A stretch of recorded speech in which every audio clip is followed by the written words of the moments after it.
Fala comigo, meus gloriosos, Gabriel Barros aqui, eu sou advogado, para quem não me conhece, está chegando agora, por favor, peço que se inscreva aqui no canal e compartilhe caso você goste do conteúdo, tá bom?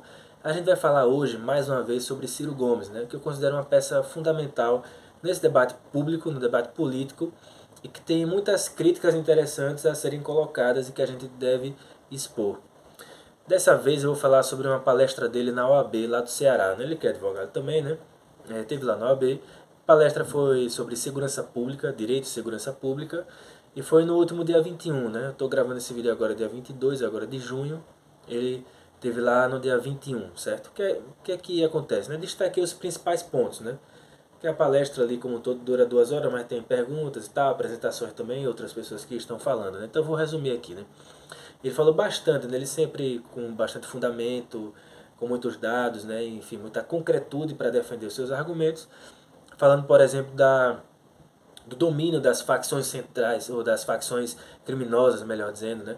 No âmbito da segurança pública, inclusive, né? Ou seja, como elas operam fazendo política também, convencendo as pessoas a participarem, também até como uma forma de defesa, viu? Isso é sempre importante a gente pontuar. Eu, como advogado, por exemplo, desde quando eu estagiava na Defensoria Pública, sei muito bem essa questão mais prática assim, do encarceramento, né, como isso funciona.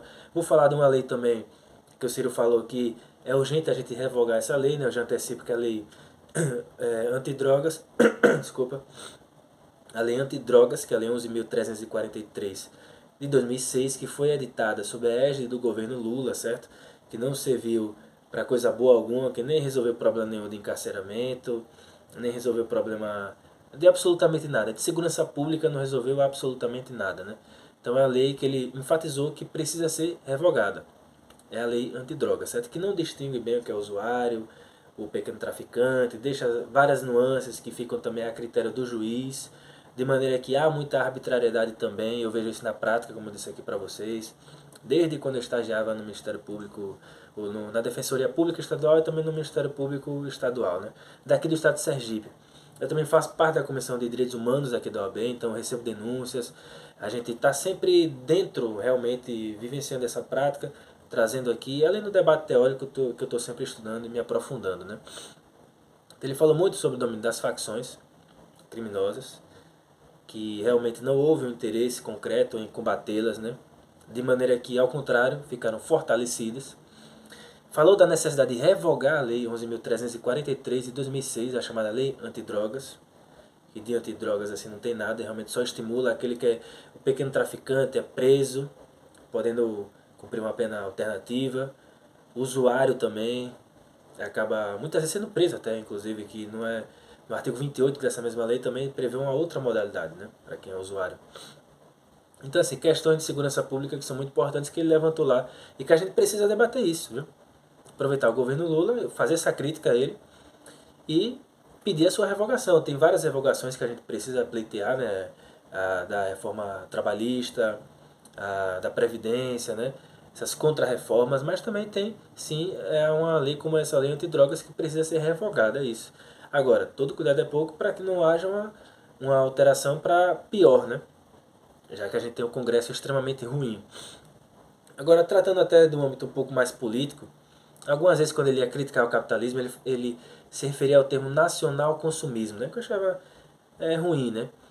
Mas ele criticou bastante também uma ética mercadológica que foi aceita por parte da esquerda institucional, e o PT tem culpa nisso, já que estimulou sempre o consumo, entendeu? E de forma desenfreada, de maneira que não houve uma crítica realmente um pouco mais central ao capitalismo, de maneira que a gente pudesse avançar nisso.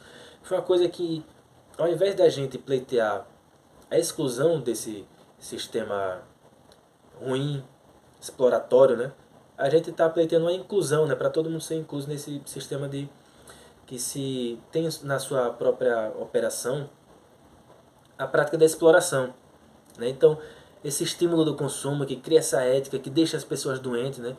Porque o neoliberalismo também nessa fase, como ele também falou, né? É uma causa assim de sofrimento psíquico, até como fala o professor Christian Duck lá da USP, né? Que tem no seu livro também, muito, muito bom. Enfim, então, e além disso, né, ele criticou, obviamente, o teto de gasto também afeta, porque está o novo arcabouço fiscal, né? Está dentro dessa ótica também limitante, de maneira que influencia, por óbvio, a segurança pública também, né? Ou seja, na distribuição de orçamento, limitando, né? É, o orçamento, sobretudo para a inteligência, né? E aí ele tece críticas a Flávio Dino que assim não tem um projeto, digamos assim, de reforma, alguma coisa mais estruturante e que tem que se aproveitar nesse começo de governo, porque se deixar para depois não vai conseguir, é sempre mais difícil, né? Então essas questões, né? Essas nuances que ele colocou e no final acho que a única, fora uma coisa ou outra lateralmente de identitarismo, como ele sempre vem falando, né, tal, algumas críticas um tanto quanto abstratas, eu acho que ele deveria se aprofundar mais, inclusive em estudos teóricos sobre isso. Ouvir o próprio Silvio Almeida sobre isso, que ele tem amizade, ele conhece, entendeu? Seria interessante. É, e aí falou do Monark, né?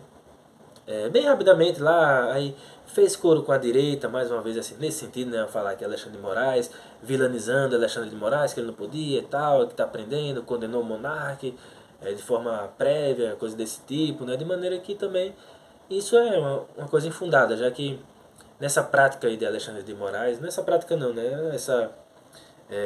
No caso do que aconteceu lá de Monark, que eu não vou entrar no seu mérito, é tão somente o cumprimento da lei.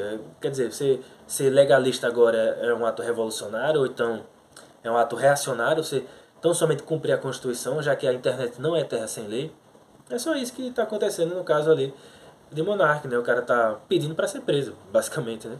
Assim, para ter um resumo. Então, Ciro Gomes sempre bastante assertivo em algumas situações, às vezes titubeando um pouco, indo para um certo populismo para a direita, né, assim, que é muito ruim, que beira com, às vezes, um reacionarismo, é preciso ter cuidado nisso. Mas eu achei muito interessante, sempre com dados assim enfáticos e clamorosos, e muito bom. Eu acho que a palestra dele, no geral, foi bacana, eu acho que tem muito a acrescentar e precisa ser ouvido, sim, nesse debate, de maneira que a gente possa puxar sempre mais para a esquerda.